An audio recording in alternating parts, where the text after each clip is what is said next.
ఒకసారి ఆలోచించగలరు. సో మనకు ఎదురయ్యే సవాళ్లు మీ ముందు నేను ఉంచుతాను. ఒక రకంగా చెప్పాలి అంటే క్రైస్తవ్యంలో మేము ఉన్నాము, మేము క్రైస్తవులము అని చెప్పంగానే మన సహోదరులు కొన్ని ఒక రకమైనటువంటి అపోహలకు గురి అయి ఉంటారు అన్నది నా అభిప్రాయం. కొన్ని అపోహలు మన మధ్య స్ప్రెడ్ చేస్తూ ఉంటారు. ఏమంటూ ఉంటారు అంటే, మీరు ఈ దేశానికి చెందిన వాళ్ళు కాదు, మేమైతే ఈ దేశానికి చెందిన వాళ్ళం అని చెప్తూ ఉంటారు. మీరు ఈ దేశానికి సంబంధించిన ఆలోచనలో కానీ, మీరు ఈ దేశానికి మక్కువ చూపించే వాళ్ళు కాదు, ఈ సంస్కృతిని మీరు ప్రేమించే వాళ్ళు కాదు, మీరు ఇతర దేశాల సంస్కృతిని అనుసరించే వాళ్ళు అన్నటువంటి అభాండం మన మీద వేస్తూ ఉంటారు. దాని గురించి ఈరోజు మనం చూస్తాం. అలాగే మీరు ఈ దేశాన్ని విభజిస్తున్నారు అని కూడా కొంతమంది అంటారు. They claim that Christians are in the business of dividing the nation. దానికి సమాధానం కూడా ఈరోజు చూస్తాం. When we apply the apologetics that Bible teachers, these are the consequences that we can talk about boldly. మనం ధైర్యంగా బైబిల్ నమ్మిన సిద్ధాంతంలో ఏ విధంగా దేశాన్ని కడుతున్నాం అన్న విషయాన్ని చెప్పగలుగుతాం. అలాగే మీరు బ్రిటిష్ వారు తెచ్చిన మతాన్ని పొందారు, మేము ఈ దేశ వాసులం అని చెబుతూ ఉంటారు. దీనికి సమాధానంగా కూడా కొన్ని విషయాలు మనం చూడబోతున్నాం. మీకు దేశభక్తి లేదు, మేమేమో దేశం కోసమే మా జీవితాలను సమర్పిస్తున్నాం అంటూ బొంకే వాళ్ళు కూడా మన ముందు కనిపిస్తూ ఉంటారు. ఇది ఎంత మాత్రం నిజం అన్న విషయాన్ని కూడా మనం చూసుకుంటాం. ఎందుకు ఈ విషయాలు చూసుకోవాలి, ఎందుకు ఇప్పుడు ఈ సమయం ఎందుకు ఇంపార్టెంట్ అన్న విషయం కనుక చూస్తే, తెలుగు రాష్ట్రాల్లో ఈ మధ్య చాలా మంది కాషాయ వస్త్రాలు ధరించుకున్నటువంటి గూండాలు బయలుదేరారు. ఆ గూండాలు వాళ్లకు నచ్చిన పేర్లు పెట్టుకుని క్రైస్తవ సమాజాన్ని, ముఖ్యంగా చెప్పాలి అంటే క్రైస్తవ సమాజం కంటే కూడా ఎక్కువగా సామాన్య భారతీయ హిందూ సమాజాన్ని విభజించే పనిలో ఉన్నారు. విభజించి విద్వేషాలు రెచ్చగొట్టి వైషమ్యాలు పెంచి ఒకరి పట్ల ఒకరికి దూరాన్ని తీసుకుని రావాలి అన్న ఆలోచనలో ఉన్నారు. ఆ ఆలోచనను కనుక మనం అర్థం చేసుకోకపోతే, దాని ఆరిజిన్స్ ఎక్కడ, అవి ఎక్కడ మొదళ్ళు, దానికి మొదళ్ళు ఎక్కడున్నాయి అని గనక మనం ఆలోచించకపోతే, మనం కేవలం పైన కనిపించే పుండ్ల పైన దాన్ని ఏమంటారు మందు రాస్తాం, కానీ ఆ పుండుకు కారణమైన రోగం ఏదైతే ఉందో దాన్ని అలాగే వదిలిపెడతాం. ఈరోజు ఒక పుండు మానితే రేపు ఇంకొక పుండు మొదలవుతుంది. కాబట్టి కూకటి వేళ్లతో దాన్ని పెరికివేయాలి అంటే విద్య, దానికి సంబంధించినటువంటి అవగాహన, సమగ్రమైన అవగాహన అవసరం. కాబట్టే ఈ సదస్సు, దాన్నే అప్లైడ్ అపాలజెటిక్స్ అని అంటున్నాం. మీరు దేశ పౌరుల కోసం ఏమీ చేయరు, మేమేమో దేశ పౌరుల కోసం వాళ్ళ కోసమే బ్రతుకుతాం అని అంటూ ఉంటారు. సైన్యంలో మేమే ఉన్నాం అని అంటూ ఉంటారు. ఈ దేశాన్ని నిర్మించేది మేము అని అంటూ ఉంటారు. దానికి సమాధానం ఈరోజు మనం చూద్దాం. మీరు పాశ్చాత్య దేశాలకు, వారి పద్ధతులకు అమ్ముడుపోయారు అని చెప్పే వాళ్లను తిరిగి ప్రశ్నించే విధంగా మనకు ఈ సబ్జెక్ట్ అర్థమవ్వాలి. తిరిగి ప్రశ్నించే విధంగా మనకు ఈ అవగాహన రావాలి. ఈ భారత భూభాగం అంటే ఆఫ్ఘనిస్తాన్ ప్రాంతం మొదలుకొని ఇటువైపు దాదాపు బర్మా, మ్యాన్మార్ వరకు, తూర్పు పడమరలను మనం తీసుకుంటే ఉత్తర దక్షిణాలుగా పైన హిమాలయాల నుంచి క్రింద శ్రీలంక వరకు కూడా ఉన్న భూభాగాన్ని ఇక్కడ ఉన్నటువంటి మొహెంజోదారో, హడప్పా నాగరికతకు సంబంధించిన వాళ్ళు ఆక్రమించుకుని ఉన్నారు. అక్కడ 3000 సంవత్సరాల క్రితం నుంచి కూడా నాగరికత, సివిలైజేషన్ ఆఫ్ హడప్పా అని అంటారు. ఆ సివిలైజేషన్ ఆఫ్ హడప్పాకు దాదాపు 1200 క్రీస్తు పూర్వం 1200 సంవత్సరాలలో వలస వచ్చిన వాళ్లను భరత అని పిలుస్తారు. వలస వచ్చిన వారు ఈ స్థానికులమైనటువంటి మనల్ని, అంటే నల్లటి చర్మం ఉంటుంది, మనకు రింగులు ఎంటుకలు ఉంటాయి, నుసుటలు పెద్దగా ఉంటాయి, ముక్కులు దిబ్బడగా ఉంటాయి, బాకినోర్లు వేసుకొని ఉంటాం. మనల్ని దాసులని, దస్యులని, రాక్షసులని పేర్లు పెట్టారు. మనల్ని వింధ్య సాత్పుర పర్వతాల క్రింది వైపుకు నెట్టివేశారు. ఇక్కడ ఉన్నటువంటి అటవీ ప్రాంతంలో మనల్ని త్రోసివేశారు. వీరినే ఆర్య సంస్కృతి ప్రకారం అతిశూద్రులని కూడా పిలిచారు. అంటే ఎందుకు ఆర్య సంస్కృతి అన్నాను అంటే, వారు ఆక్రమించుకున్న భూభాగాన్ని ఆర్యావర్తనం అని అన్నారు కాబట్టి. ఆ ఆర్యావర్తనంలో దాన్ని ఆర్యావర్తం అని కూడా అంటారు. ఆ ఆర్యావర్తం అన్నది ఆఫ్ఘనిస్తాన్ నుంచి నేను ఇంతకుముందు చెప్పినట్లుగా మ్యాన్మార్ భూభాగం వరకు, క్రింద వింధ్యా సాత్పుర పర్వతాల భూభాగం వరకు కూడా వారు ఆక్రమించుకున్నారు అని చెబుతుంది. ఆ తర్వాత అంటే చరిత్ర చెబుతుంది. ఆ తర్వాత 336 నుంచి 323 వరకు అలెగ్జాండర్ అనే వ్యక్తి గ్రీకు దేశం నుంచి మన దేశం పైన దండెత్తి వచ్చాడు. అప్పటికే ఆర్యులు మన దేశంలో వారి సంస్కృతిని విస్తరింపజేస్తూ వాళ్ళతో పాటు తీసుకొచ్చినటువంటి కుల వ్యవస్థను ఈ దేశం పైన, ఈ దేశ నాగరికుల పైన రుద్దారు. ఆ కుల వ్యవస్థ ఎలా వచ్చింది అన్నది మనం మళ్ళీ చూద్దాం. కానీ ఈ భూభాగం మాది అనే వాళ్లకు సమాధానంగా మీకు ఈ సమాచారం ఉపయోగపడుతుంది అన్న ఉద్దేశంతో ఈ సమాచారం ఇస్తున్నాను. ఈ భూభాగం ఎవడి అబ్బ సొత్తు కాదు, ఏ ఒక్కడు కొనుక్కుంటే వచ్చింది కాదు. ఈ భూభాగంలో స్థానికులంగా మనం ఉన్నాం. మన పైన రాజ్యం చేయటం కోసం వచ్చిన వాళ్ళ గురించి నేను చెప్తున్నాను. ఆర్యులు వచ్చారు, 336లో గ్రీకులు వచ్చారు, 324లో మౌర్య సామ్రాజ్యులు ఇక్కడి వారే ఆర్యులలో నుంచే కొంతమంది లేచారు. వారు గ్రీకులతో పొత్తు పెట్టుకుని, గ్రీకులు వాళ్ళతో పెళ్లిళ్ళు చేసుకుని వారి పిల్లలకు క్షత్రియ నామకరణాలు చేశారు. క్షత్రియులుగా వాళ్ళను గుర్తించారు. స్థానికులమైన మనమేమో దాసులము, స్థానికులమైన మనమేమో దస్యులము, స్థానికులమైన మనమేమో రాక్షసులము, బయట నుంచి వచ్చిన గ్రీకు దేశస్థుడేమో క్షత్రియుడు అని ఆకర్షించే సంస్కృతి ఈ సంస్కృతి. ఎందుకు ఇలా చేశారు అన్నది మనం చూస్తాం. 272లో అశోక చక్రవర్తి పోనీ ఆయనేమైనా ఈ బ్రాహ్మణవాదాన్ని తీశాడా అని అంటే, మౌర్యులు గాని, అశోకుడు గాని, తర్వాత వచ్చిన శింగులు గాని, శాతవాహులు గాని వీళ్ళందరూ కూడా బ్రాహ్మణవాదంతో పాటు బౌద్ధ మతాన్ని కూడా స్వీకరించారు. బౌద్ధ మతాన్ని, ఇక్కడ మొదలైన బౌద్ధ మతాన్ని ఊచకోత కోసిన సంస్కృతి ఈ దేశంలో ఉన్న ఆర్యుల సంస్కృతి. వారిని తరిమి కొట్టిన సంస్కృతి. లక్షలకు పైగా బౌద్ధులను ఈ దేశం నుంచి, ఈ భూభాగం నుంచి తరిమి కొట్టినటువంటి సంస్కృతి. 40 క్రీస్తు శకంలో శకులు వచ్చారు. వాళ్ళు ఇంకెవరో కాదు, గ్రీకు దేశస్థులు ఆర్యులు కలవగా వచ్చినటువంటి వారు. వారి చేతుల్లో త్రిశూలాలు మనకు ఈ రోజు కూడా శిలా పలకాల మీద కనిపిస్తాయి. ఆ తరువాత కూషానులు వచ్చారు. కూషానులు మధ్య ఆసియాకు సంబంధించిన వాళ్ళు. కూషానుల తర్వాత పార్థినులు వచ్చారు. గొండో పార్థిను అనే ఒక రాజు పాలించినటువంటి సమయంలో తోమ మన దేశానికి వచ్చినట్లుగా మరి చరిత్ర చెబుతోంది. ఆ గొండో పార్థినుడు రాజు చేతిలో త్రిశూలాలు మనకు కనిపిస్తాయి. ఈ రోజుకు కూడా వారు చెక్కినటువంటి ఆ శిలాఫలకాలు గాని, వారి విగ్రహాలలో గాని త్రిశూలాలు కనిపిస్తాయి. మనకు కనిపించే త్రిశూలం ఇది మాది అని చెప్పుకునే వాళ్ళు నిజానికి బయట నుంచి తెచ్చుకున్నటువంటి, అరువు తెచ్చుకున్నటువంటి కాన్సెప్ట్స్ అని చెప్పడం కోసం మీకు ఈ మాట చెప్తున్నాను. 98లో కనిష్క రాజ్యం, 320లో చంద్రగుప్త మౌర్యులు, 609లో చాళుక్యులు వీరు బ్రాహ్మణిజాన్ని ఎక్కువగా ఇక్కడ ప్రోత్సహించారు.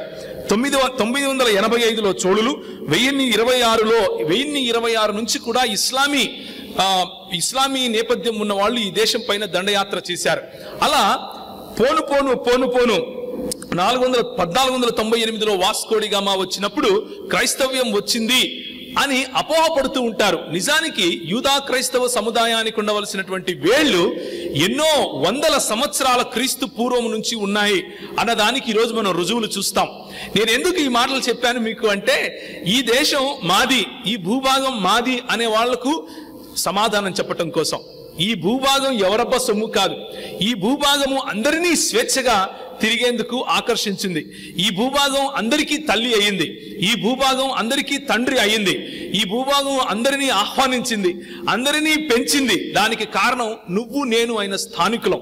మనలో ఉన్నటువంటి అందరినీ కలుపుకొని పోయే స్వభావం, ఆ స్వభావం ఉంది కాబట్టే మనలాంటి స్థానికులు ఆ స్వభావాన్ని చూపించే క్రైస్తవ్యం వైపు ఆకర్షితులం అవుతున్నాం.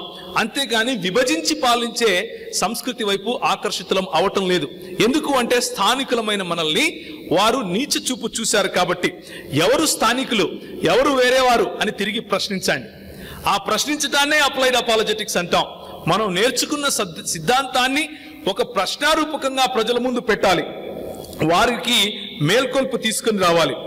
ఏంటి ఈ బ్రాహ్మణిజం, ఏంటి ఈ బ్రాహ్మణవాదం అని అంటే, ఇంతకుముందు బీబు చెప్పినట్లుగా బ్రహ్మ తల నుండి బ్రాహ్మణుడు, బ్రహ్మ భుజాల నుంచి క్షత్రియుడు, బ్రహ్మ ఉదర భాగం నుంచి వైశ్యుడు, బ్రహ్మ కాళ్ల భాగం నుంచి మరి శూద్రులు వచ్చారు అని చెబుతూ అతి శూద్రులుగా కొంతమందిని చెప్పులుగా చూపించారు. ఆ చెప్పులు శరీరంలో ఒక భాగం కాదు, కానీ కావాలన్నప్పుడు చెప్పులు వేసుకోవచ్చు, అవసరం లేనప్పుడు విడిచిపెట్టచ్చు అన్నటువంటి వారిని అతిశూద్రులు అన్నారు.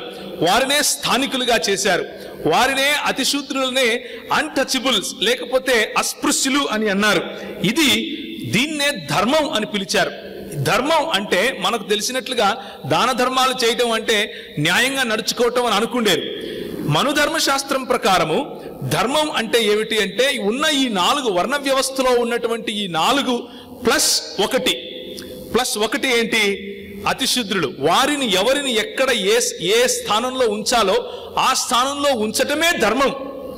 అలా యథా హి ధర్మస్య గ్లానిర్భవతి భారత అంటే ఈ భారత ఖండంలో ఎప్పుడెప్పుడైతే ఈ ధర్మము తగ్గిపోతూ వస్తుందో, ఎవరిని ఏ ప్రాంతంలో ఉంచాలో ఆ ప్రాంతంలో ఉంచకుండా ఎప్పుడైతే శూద్రులు పెరుగుతారో, అస్పృశ్యులు పెరుగుతారో, క్షత్రియుడు తన ధర్మం చేయడో, బ్రాహ్మణుడు తన ధర్మం మర్చిపోతాడో, అప్పుడప్పుడు నేను వస్తాను అని వారి భగవంతుడు చెప్పుకున్నాడు.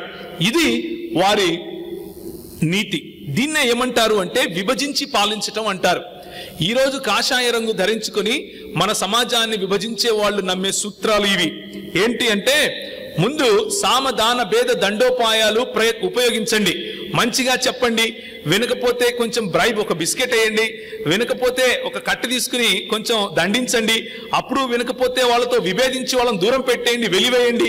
అది కూడా వినలేదనుకోండి, కలుపుకొని వీడు మావాడే అనండి. ఇది వీళ్ళ సిద్ధాంతం. ఈ సిద్ధాంతంతోనే ప్రజలను విభజిస్తూ వచ్చారు. ఈ సిద్ధాంతంతోనే ప్రజలపైన రాజ్యాలు చేయటం మొదలు పెట్టారు. మొన్నటి దాకా అంబేద్కర్ గారు వీళ్ళకి భయంకరమైనటువంటి శత్రువు. ఈరోజు అంబేద్కర్ గారు లేకపోతే పాంప్లెట్లు వేసుకోరు, ఈరోజు అంబేద్కర్ గారు లేకపోతే పోస్టర్లు కొట్టించరు. అది వీళ్ళ బతుకు. మొన్నటి దాకా అంబేద్కర్ గారు విలన్, ఈరోజు ఆర్ఎస్ఎస్ వచ్చి ఆయనకు సలాం కొట్టి విగ్రహం పెడుతుంది. ఎందుకు అంటే, నాకు ఉపయోగపడేది అది చెప్పైనా సరే నెత్తిన పెట్టుకుంటాను అనే సంస్కృతి ఈ ఆర్య సంస్కృతి. మనం తిరిగి ప్రశ్నించే వాళ్ళమై ఉండాలి. స్థానికులముగా గ్రీకులు వచ్చారు, వారిని ఎదిరించలేని సమయంలో వీరు మా వాళ్లే, వీళ్ళు క్షత్రియులే అని పట్టం కట్టారు.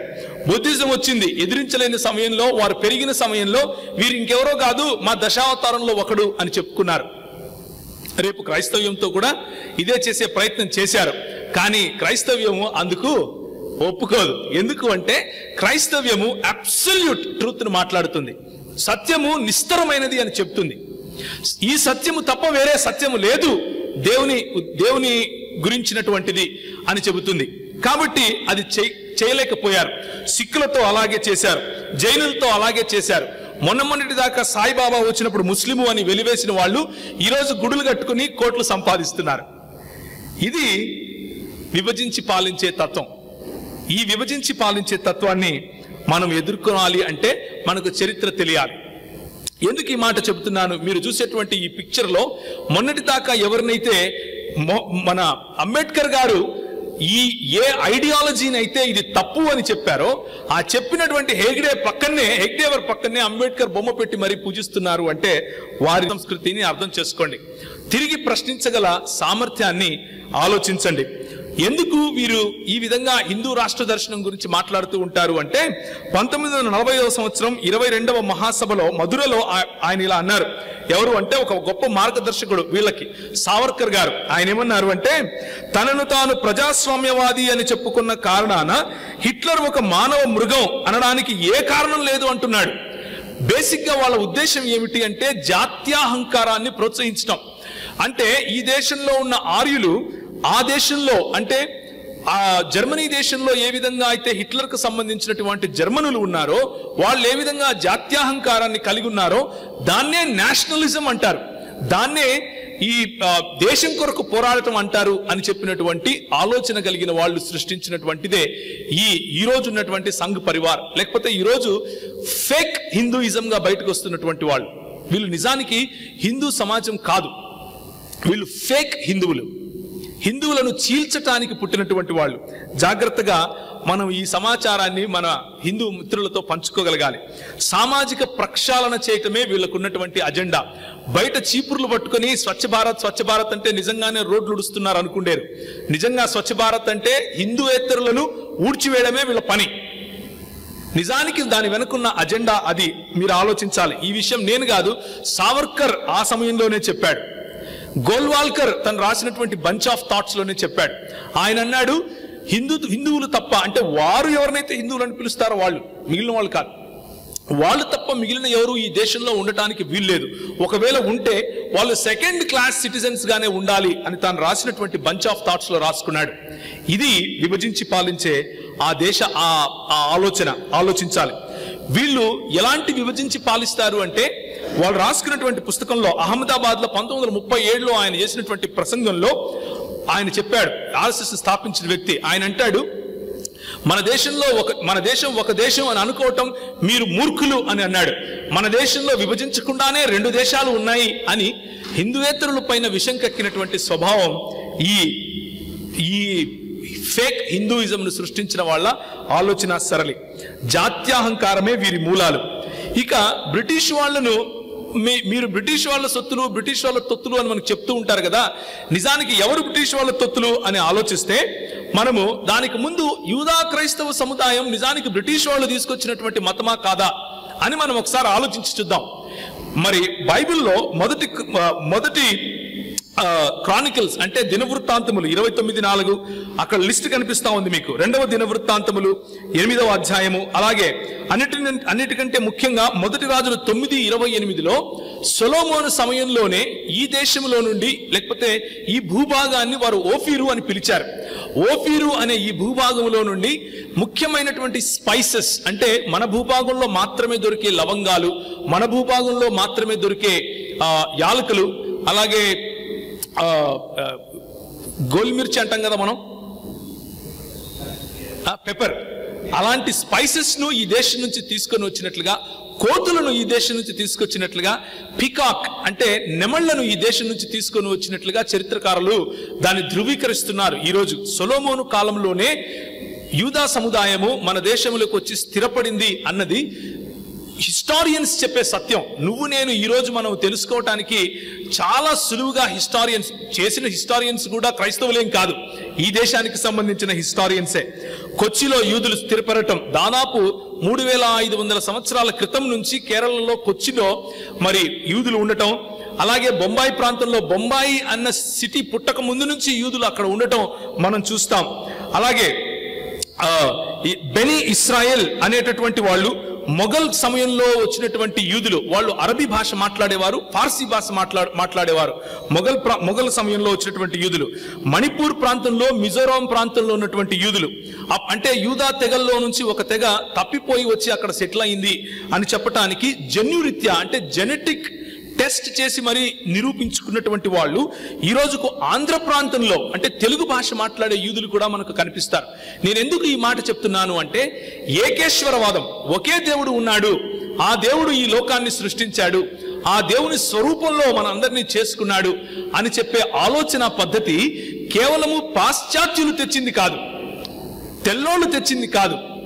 మనలాంటి వాళ్లే ఎవరైతే బయట నుంచి వచ్చారు అని మనల్ని పిలుస్తున్నారో ఈ బయట నుంచి వచ్చిన వాళ్ళు అలాగే బయట నుంచి వచ్చిన వాళ్ళు తీసుకొచ్చిందే. ఆ మెసొపొటేమియా ప్రాంతం నుంచి వచ్చిన వాళ్ళు తీసుకుని వచ్చిందే. ఆ మెసొపొటేమియా ప్రాంతం నుంచి వచ్చినటువంటి యూదులు ఈ దేశంలో హిందూ అన్న మతం పుట్టక ముందు నుంచి ఉన్నారు అన్నది మీరు తెలుసుకోవాలి. వారు నేర్పించినటువంటి ఏకేశ్వరవాదం, ఒకే దేవుడు ఉన్నాడు అన్నటువంటి సిద్ధాంతం పైననే 52వ సంవత్సరంలో వచ్చినటువంటి తోమా అయినా, అదే సంవత్సరంలో ఇటు అటు కొంచెం సమయానికి తేడాగా వచ్చినటువంటి మరి బర్తలోమి అయినా సరే ఇక్కడ సువార్తను ప్రకటించారు. వాళ్ళు ఈ దేశానికి రావటానికి కారణం ఏమిటి అంటే ఆ యూదులను చేరటానికే. ఏమని చెప్పాడు ప్రభు అపొస్తలుల కార్యములు 2వ అధ్యాయంలో? మొదట మీరు ఎవరికి సువార్త ప్రకటించమన్నాడు? యూదులకు, ఆ తర్వాత సమరయులకు, ఆ తర్వాత ప్రపంచం మొత్తానికి అన్నాడు. యూదులను వెతుక్కుంటూ మరి ఎక్కడెక్కడ యూదా సెటిల్మెంట్స్ ఉన్నాయో అక్కడక్కడికి అపోస్తలులు ముందు వెళ్ళారు. ఆ వెళ్ళినటువంటి క్రమంలోనే తోమా మన దేశానికి రావటం మనకు కనిపిస్తుంది. అదే యూదులు ఇక్కడ ఉన్నారు అని చెప్పడానికి ఒక బలమైనటువంటి కారణం. ఆయన వచ్చి ఇక్కడ సువార్త చేయటం, తక్షశిలలో ఆయన ఉండటం, తక్షశిల నుంచి గండోపార్తి అనేటటువంటి ఆ రాజు దగ్గర నుంచి సెలవు తీసుకుని అక్కడ వచ్చినటువంటి ఒక పెద్ద తుఫాను కారణంగా వేరే ద్వీపానికి వెళ్ళటం, అక్కడ నుంచి తిరిగి కొచ్చి ప్రాంతానికి రావటం. ఒకవేళ సైంటిఫిక్ గా చూస్తే, హిస్టారికల్ గా చూస్తే ఆయన ఇక్కడ నుంచి చైనా వెళ్ళినట్లు కూడా కొన్ని దాఖలాలు ఉన్నాయి. వెళ్ళినా వెళ్ళకపోయినా ఆయన చనిపోయింది మాత్రం మన దేశంలో, మన ప్రజల మధ్య, స్థానికులమైనటువంటి మన మధ్య అని చెప్పటానికి చాలా చరిత్ర మన దగ్గర ఉంది. కాబట్టి మనము బయట నుంచి వచ్చిన వాళ్ళం కాదు, మన ఆలోచన బయట నుంచి వచ్చింది కాదు. హిందూ అన్న మతం పుట్టక ముందు నుంచి కూడా, అంటే దాదాపు క్రీస్తు శకము 50 నుంచి కూడా యూదా క్రైస్తవ సముదాయం ఇక్కడ ఉంది అన్న విషయాన్ని నేను మీకు గుర్తు చేస్తున్నాను. మనకు దేశభక్తి లేదు అంటారు, మాకు దేశభక్తి ఉంది అని చెప్పుకుంటూ ఉంటారు. దేశభక్తి అంటే ఏంటి? వాళ్ళ ఉద్దేశంలో దేశభక్తి అంటే ఏంటంటే వందే మాత్రం చెప్పటం. అసలు ఈ వందే మాత్రం ఎక్కడి నుంచి వచ్చింది అని కనుక మనం ప్రశ్నించామనుకోండి, 1850 చిల్లరలో మరి బంకించంద్ర చటర్జీ అనే ఒక ఆయన ఒక నవల రాశాడు. దాన్ని ఆనంద్ మఠ్ అని పిలుస్తారు. అందులో ముస్లింలు అంటే హిందువులు ఎక్కువగా ముస్లింలు అయిపోతున్నారు అని బంగాల్ ప్రాంతంలో హిందువులు ఏం చేశారు అంటే వందే మాతరం అన్నటువంటి నినాదంతో దుర్గను పూజించేవాళ్ళు. ప్రతి గ్రామానికి వెళ్ళి మీరు మీరు మీరు ఎవరిని పూజిస్తారు, శివుణ్ణి పూజిస్తారా లేకపోతే హరిని పూజిస్తారా అని అడిగి, ఒకవేళ దుర్గను పూజిస్తారా అని అడిగి ఎవరైతే పూజించారో వాళ్లను ఊచకోత కోశారు ఆ నవల ప్రకారంగా. ఆ సమయంలో వారు పూజ చేస్తూ వాళ్ళు చెప్పినటువంటి నినాదమే వందే మాత్రం అనే నినాదం. అయితే ఈ శక్తైట్లు అంటే శక్తిని పూజించే వీరు ఈ మహారాష్ట్ర ప్రాంతానికి వచ్చే వరకు వీళ్ళు మాత్రం శక్తిని పూజించే బ్రాహ్మణులు కాదు. కాబట్టి వీళ్ళేమన్నారు అంటే వందే మాత్రం అంటే దుర్గను పూజించినట్లు అవుతుంది, అది మన మతానికి సంబంధించింది కాదు, కాబట్టి భరతమాతగా చేసేద్దాం దీన్ని అని నిర్ణయించారు. ఇది వందే మాత్రం వెనకుండే హిస్టరీ. అది మనం ఈరోజు అనకపోతే ఎవరమంట? దేశభక్తి లేని వాళ్ళమంట. ఇది విభజించి పాలించడంలో వాళ్ళకు ఉన్నటువంటి ఇంకొక రూల్. దేశభక్తి అంటే కాషాయ జెండాకు మొక్కటమా అని మనం ప్రశ్నించాలి. ఎందుకు అంటే ముందు చూస్తాం. దేశభక్తి అంటే రాజ్యాంగాన్ని గౌరవించకపోవటమా అని మనం ప్రశ్నించాలి. ఎందుకు అంటే మీరు చూద్దురు గాని బ్రిటిష్ వారిని కూడా పొగిడే సంస్కృతి ఇది. ఎందుకు అంటే వాళ్ళు రాసినటువంటి ఒక పుస్తకంలో వాళ్ళు రాసుకున్నారు, without British rule there is no chance of resurgence of Hindu dharma అని పబ్లిక్ గా పుస్తకం రాసుకున్నారు. ఈ రోజుకు కూడా లైబ్రరీలో అందుబాటులో ఉంటుంది. అంటే వీరు హిందూయేతరులు ఈ దేశంలో ఎవరైతే ఉన్నారో వారిని ఎదిరించలేని క్రమంలో బ్రిటిష్ వాళ్ళను కూడా ఆశ్రయించగల సంస్కృతి. మేము దేశభక్తులం అని చెప్పుకునే వీళ్ళు ఈరోజు పింగళి వెంకయ్య గారు మనకు త్రివర్ణ పతాకం ఇస్తే, భారత్ జాతీయ జెండా ఇస్తే, ఆ జెండాను మనం ఈరోజు సెల్యూట్ కొట్టాలి అని మనకు హితబోధలు చేస్తూ ఉంటారు. కానీ ఈ హిందూ ఈ ఎక్స్ట్రీమిస్ట్ ఎవరైతే ఉన్నారో కాషాయ రంగం కట్టుకుని హిందువులను చీల్చడానికి ప్రయత్నం చేస్తున్నారో, భారతదేశాన్ని చీల్చడానికి ప్రయత్నం చేస్తున్నారో, వాళ్ళు రాసుకున్న పుస్తకం 14 జూలై 1946 నాగ్పూర్లో జరిగిన గురు పూర్ణమి కూడికలో గోల్వార్కర్ ఏమంటున్నాడు అంటే మాకు ఒకటే జెండా, అది కాషాయ జెండా. మేము ఈ త్రివర్ణ పతాకాన్ని ఏనాడు హిందూ దేశంగా దానికి పతాకంగా అంగీకరించము అని చెప్పారు. దాన్ని ఆయన we're drifting away from our culture అని పేరు పెట్టుకున్నాడు. మనమంట సంస్కృతి నుంచి దూరం వెళ్ళిపోతున్నామంట. వీళ్ళు దేశభక్తులు, మనం దేశభక్తులం కాదు.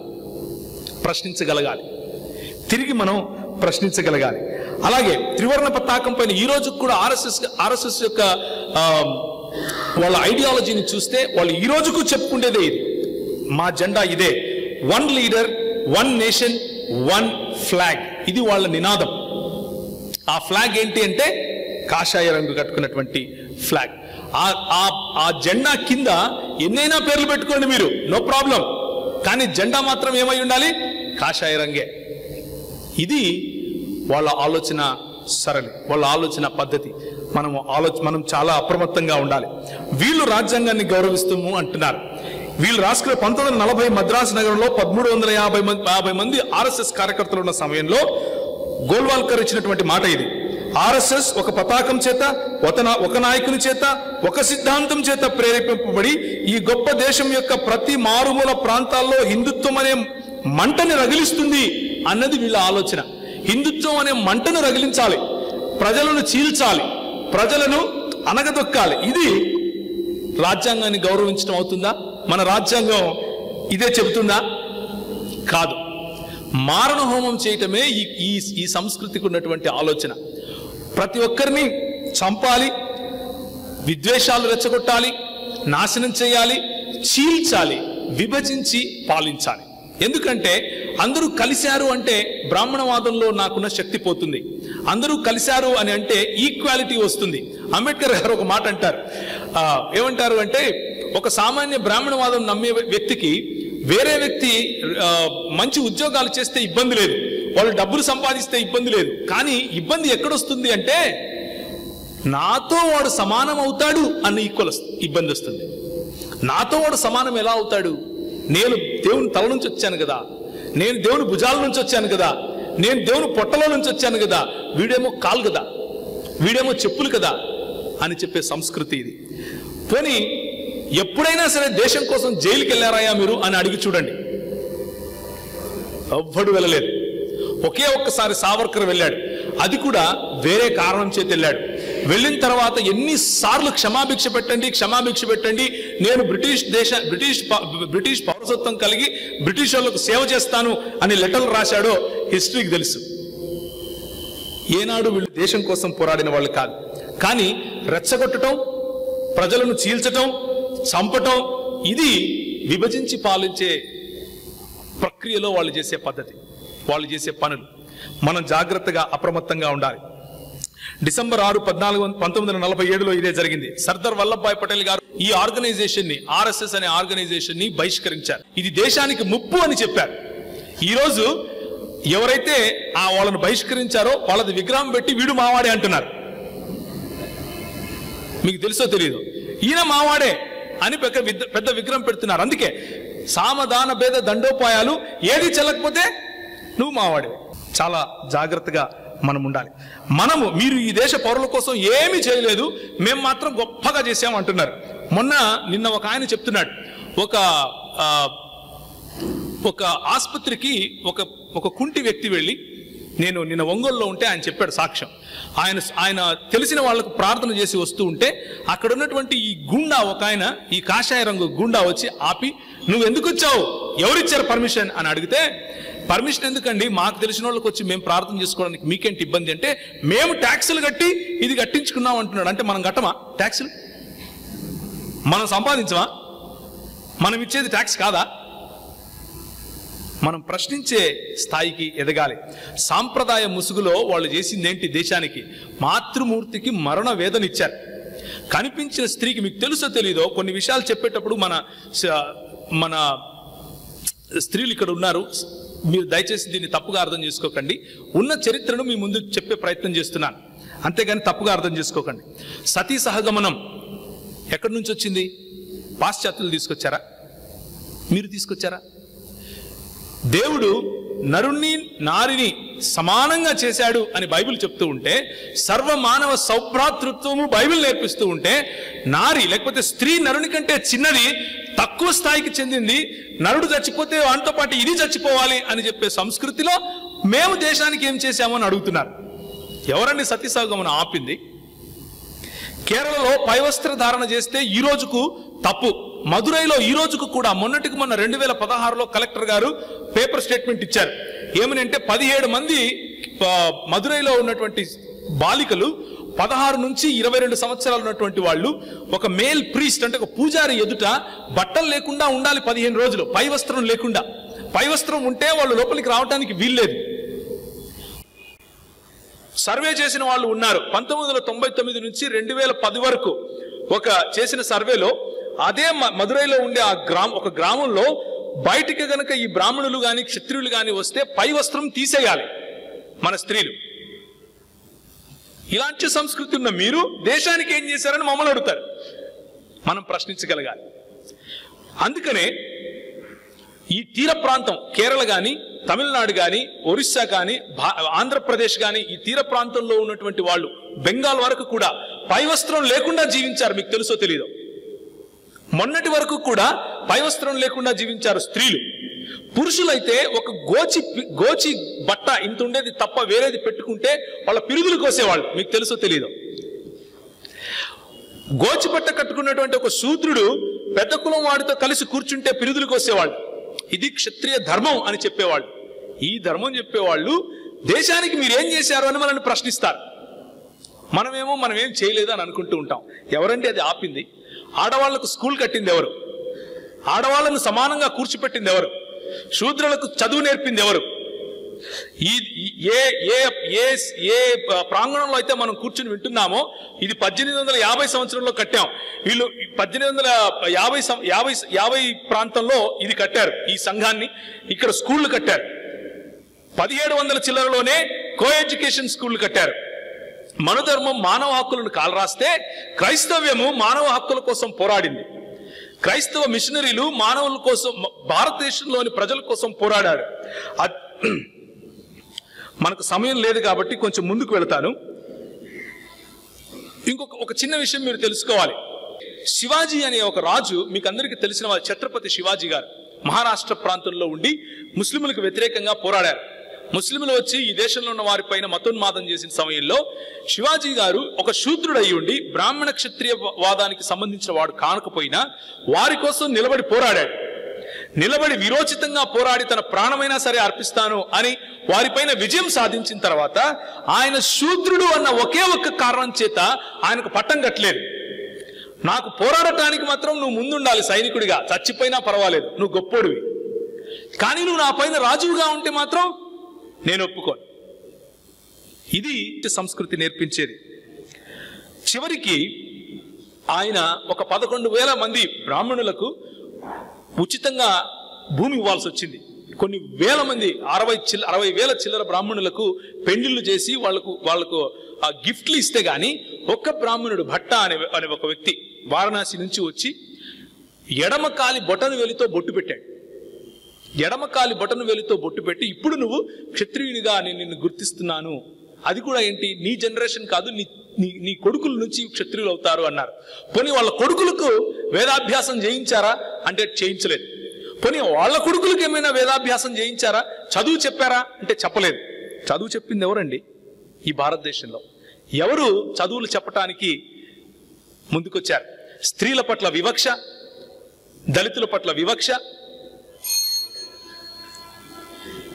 కానీ 1805లో హిందీ భాష నేర్పింది మనం. 1606లో ఈ భాషల్లో ఉన్నటువంటి అన్నిటి వాటిని తీసుకుని వచ్చి లోకల్ లాంగ్వేజెస్ లో సంస్కృతిని నేర్పించింది మనం. 1747లో తమిళ భాషలో మనము వాంగ్మయాన్ని తీసుకుని వచ్చాం. అలాగే 1772, 1778లో బెంగాల్ గ్రామర్ పుస్తకాన్ని రాసింది మనం. విద్య నేర్పించింది మనం. కో ఎడ్యుకేషన్ స్కూల్స్ 1700 చిల్లరలోనే కేరళలో కట్టారు. ఇక్కడ చెప్పినట్లుగా 1850లోనే స్కూళ్లు కట్టారు. మీరు సిపాయి తిరుగుబాటు అని చెప్పుకొని నవలు రాసుకునే సమయంలో ఇక్కడ బాలలను కలిపి చదువు చెప్పారు. ప్రింటింగ్ ప్రెస్ తీసుకొచ్చింది మనం. ఈ దేశానికి కనీసం వాళ్ళ భాగవతం, వాళ్ళ భారతం కూడా ట్రాన్స్లేట్ చేసుకోకుండా ఎక్కడ వీళ్లకు తెలిస్తే మిగిలిన వాళ్లకు మా పైన రాజ్యం చేస్తారో అన్న భయంతో వాళ్ళకు చదువు చెప్పకుండా ఉన్న సమయంలో క్రైస్తవ మిషనరీలు వచ్చి వాటిని తర్జుమా చేశారు. అంతవరకు వాటిని లోకల్ లాంగ్వేజెస్ లో తర్జుమా చేయలేని గతి మీది.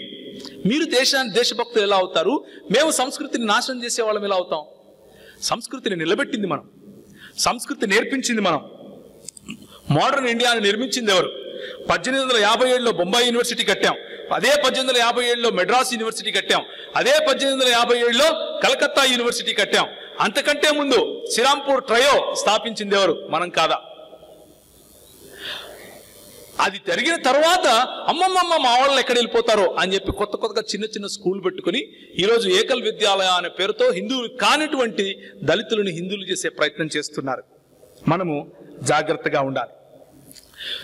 పాశ్చాత్య దేశాల నుంచి వచ్చినటువంటి బట్టలు వేసుకుంటారు మీరు, మీ స్త్రీలు, లేకపోతే మీరు ఇలా ఇన్ఫిల్ట్రేట్ చేస్తున్నారు అని ఎవరైతే మనకు క్లాసులు బిగుతారో వాళ్ళ పిల్లలు 80% వేరే దేశాల్లోనే ఉంటారు.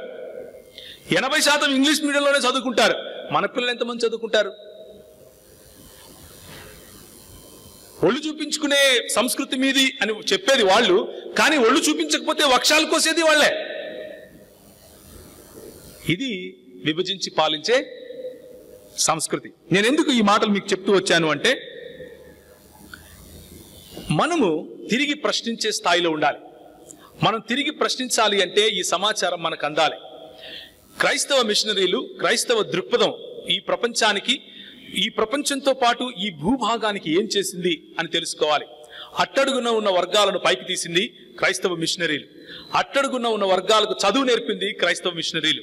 అట్టడుగున ఉన్న వర్గాలకు చదువు నేర్పటం మాత్రమే కాదు కానీ ఒక డిగ్నిఫైడ్ లైఫ్, సమాన స్థాయిలో మనం జీవించవచ్చు.